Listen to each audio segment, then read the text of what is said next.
রাষ্ট্রপতি হওয়ার দৌড়ে এই মুহূর্তে সবচেয়ে বেশি আলোচনায় যে নামটি, সেটি বিএনপির মহাসচিব মির্জা ফখরুল ইসলাম আলমগীরের। প্রশ্ন হচ্ছে, তিনি কি সত্যিই দলীয় মহাসচিব থেকে বঙ্গভবনের বাসিন্দা হতে যাচ্ছেন, নাকি তার নাম সামনে রেখে অন্য কোনো রাজনৈতিক হিসাব চলছে? ফখরুলের নাম সবচেয়ে বেশি আলোচনায় থাকলেও তিনি নিজে কিন্তু কোনো নিশ্চয়তা দেননি। গুজবে কান না দিতে বলেছেন তিনি নিজে। এমনকি তিনি রাষ্ট্রপতি হতে আগ্রহী কিনা সরাসরি এমন প্রশ্ন করা হলেও তিনি কোনো মন্তব্য করেননি। তাহলে ফখরুলের সামনে বাধা কোথায়? আর শেষ পর্যন্ত তারেক রহমানের নেতৃত্বাধীন বিএনপি কাকে রাষ্ট্রপতি হিসেবে বেছে নিতে পারে? আজ জানবো সেটাই। সঙ্গে আছি মৌসুমী সুলতানা।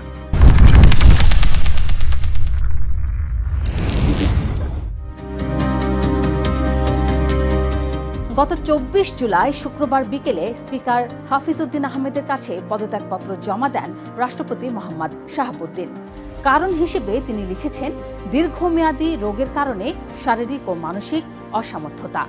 সংবিধানের নিয়ম অনুযায়ী এরপর পরই স্পিকার হাফিজ উদ্দিন আহমেদ ভারপ্রাপ্ত রাষ্ট্রপতির দায়িত্ব নেন। সংবিধানের ১২৩ অনুচ্ছেদ অনুযায়ী পদ শূন্য হওয়ার ৯০ দিনের মধ্যে নতুন রাষ্ট্রপতি নির্বাচন করতে হবে, আর সেই নির্বাচন হবে সংসদ সদস্যদের ভোটে। সময় নিয়ে দুই রকম কথা শোনা যাচ্ছে। আইনমন্ত্রী আসাদুজ্জামান বলেছেন, সেপ্টেম্বরে সংসদের পরবর্তী অধিবেশনেই সিদ্ধান্ত হবে। আবার সরকার ঘনিষ্ঠ সূত্র বলছে, অধিবেশনের জন্য অপেক্ষা না করে আগস্টের দ্বিতীয় বা তৃতীয় সপ্তাহেই নির্বাচন সেরে ফেলার চিন্তা চলছে। সরকার গঠনের পর থেকেই রাষ্ট্রপতি পদে কয়েকজন জ্যেষ্ঠ নেতার নাম ঘোরাফেরা করছিল, কিন্তু গত কয়েকদিনে বিএনপির ভেতরে বাইরে সবচেয়ে জোরালো নাম মির্জা ফখরুলের। কিন্তু কারণ কি? এক যুগের বেশি সময় ধরে বিএনপির মহাসচিব পদে আছেন মির্জা ফখরুল ইসলাম আলমগীর। দলের সবচেয়ে কঠিন সময়ে নেতৃত্ব দিয়েছেন, আর তার বিরুদ্ধে দুর্নীতির কোনো অভিযোগ নেই।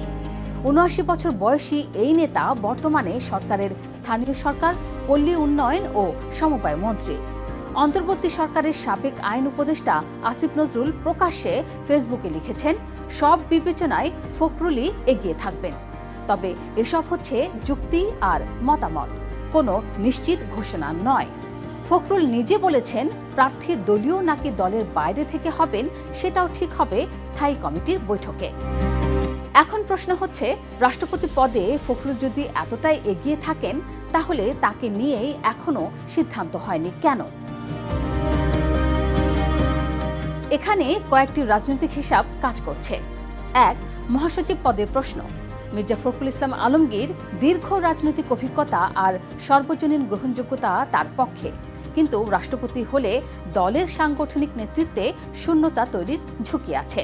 ফখরুল ইসলাম রাষ্ট্রপতি হলে তাকে মহাসচিব পদ ছাড়তে হবে, স্থানীয় সরকার মন্ত্রণালয়ও ছাড়তে হবে, আর তার ঠাকুরগাঁও ১ আসন শূন্য হয়ে উপনির্বাচনের প্রয়োজন হবে। সরকারের মেয়াদের শুরুতেই এতগুলো রদবদল দল কতটা সামলাতে চাইবে সেটা একটা বিবেচনার বিষয়। ২, তারেক রহমানের রাজনৈতিক হিসাব। সূত্র বলছে, রাষ্ট্রপতি পদে চূড়ান্ত সিদ্ধান্তে প্রধানমন্ত্রী তারেক রহমানের মতামত গুরুত্বপূর্ণ হলেও আনুষ্ঠানিক সিদ্ধান্ত হবে স্থায়ী কমিটির বৈঠকে। দলের একজন বিশ্লেষক বলেছেন, জিয়া পরিবারের প্রতি আনুগত্য আর কার কি রাজনৈতিক অবদান তার পুরো মূল্যায়ন তারেক রহমানকেই করতে হবে। ৩, দলীয় ক্ষমতার ভারসাম্য। মহাসচিব এখন দলের সাংগঠনিক কেন্দ্র। সেই আসনে পরিবর্তন এলে দলের ভেতরের সমীকরণও বদলে যেতে পারে। এটাই স্বাভাবিক রাজনৈতিক যুক্তি। ৪, নিরপেক্ষতার প্রশ্ন। রাষ্ট্রপতি পদটি প্রথাগতভাবে দলীয় রাজনীতির ঊর্ধ্বে থাকার কথা।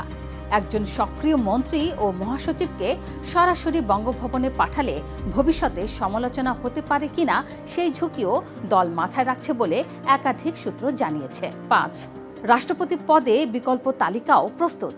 খন্দকার মোশাররফ হোসেন, আব্দুল মঈন খান, নজরুল ইসলাম খান, এমনকি মন্ত্রিপরিষদ সচিব নাসিমুল গনি ও একজন সাবেক প্রধান বিচারপতির নামও আলোচনায় এসেছে। অর্থাৎ ফখরুল ইসলামের নাম জোরালো হলেও বিকল্প পথ খোলা রেখেছে বিএনপি।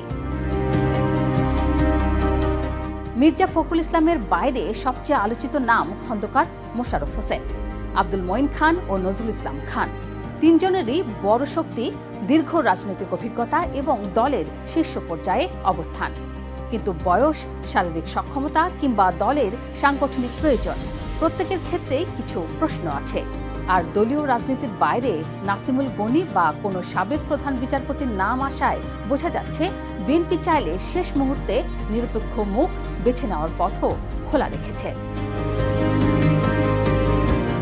মির্জা ফখরুল ইসলাম নিজেই বারবার বলেছেন প্রার্থী চূড়ান্ত হবে বিএনপির জাতীয় স্থায়ী কমিটির বৈঠকে, সংবিধান ও প্রচলিত আইন মেনে। রাষ্ট্রপতি সংসদ সদস্যদের ভোটে নির্বাচিত হন, ফলে সংসদে বিএনপির বড় সংখ্যাগরিষ্ঠতা থাকায় দল যাকে মনোনীত করবে তিনিই কার্যত রাষ্ট্রপতি হবেন। তবে স্থায়ী কমিটির আনুষ্ঠানিক আলোচনার পেছনে প্রধানমন্ত্রী তারেক রহমানের রাজনৈতিক মতামত কতটা প্রভাব ফেলবে সেটাও একই সঙ্গে গুরুত্বপূর্ণ বলে সূত্র জানিয়েছে। অর্থাৎ প্রক্রিয়াটা আনুষ্ঠানিকভাবে দলীয় ফোরামের, কিন্তু রাজনৈতিক বাস্তবতায় শীর্ষ নেতৃত্বের মতামতের ওজনও কম নয়। সম্ভাবনা এক। এখন পর্যন্ত পাওয়া তথ্য অনুযায়ী রাষ্ট্রপতি পদের জন্য মির্জা ফখরুল ইসলামের নামই সবচেয়ে বেশি জোরালো, বিশেষজ্ঞ মহলের সমর্থনও তুলনামূলক বেশি। সম্ভাবনা দুই। বিএনপির অন্য কোনো জ্যেষ্ঠ নেতা মোশাররফ হোসেন, মঈন খান বা নজরুল ইসলাম খানের যে কেউ যদি দলীয় ঐক্য আর সাংগঠনিক ধারাবাহিকতার যুক্তিতে এগিয়ে আসেন সেটাও অসম্ভব নয়। সম্ভাবনা তিন। অরাজনৈতিক বা প্রশাসনিক ব্যক্তিত্ব। নাসিমুল গনি বা সাবেক প্রধান বিচারপতির নাম আলোচনায় থাকার অর্থ বিএনপি নিরপেক্ষতার প্রশ্নে সতর্ক থাকতেও চাইছে। তবে বর্তমান তথ্যের ভিত্তিতে প্রথম সম্ভাবনাটি সবচেয়ে বাস্তবসম্মত বলে মনে হচ্ছে। তবে এটি কোনো নিশ্চিত পূর্বাভাস নয়। স্থায়ী কমিটির বৈঠকের সিদ্ধান্তও গুরুত্বপূর্ণ। আর রাজনীতিতে শেষ মুহূর্তে হিসাব বদলানো নতুন কিছু নয়। রাষ্ট্রপতি পদটি হয়তো প্রধানমন্ত্রীর মতো ক্ষমতাবান নয়, কিন্তু কে বঙ্গভবনে বসছেন সেটি নতুন বিএনপি সরকারের ক্ষমতার ভারসাম্য, দলীয় রাজনীতি আর ভবিষ্যৎ রাষ্ট্রীয় সিদ্ধান্তের জন্য গুরুত্বপূর্ণ ইঙ্গিত হতে পারে।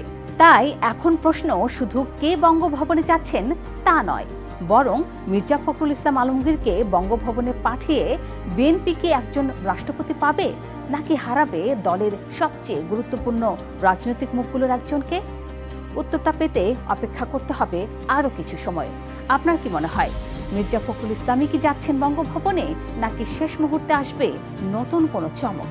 কমেন্ট করে জানান আপনার মূল্যবান মতামত।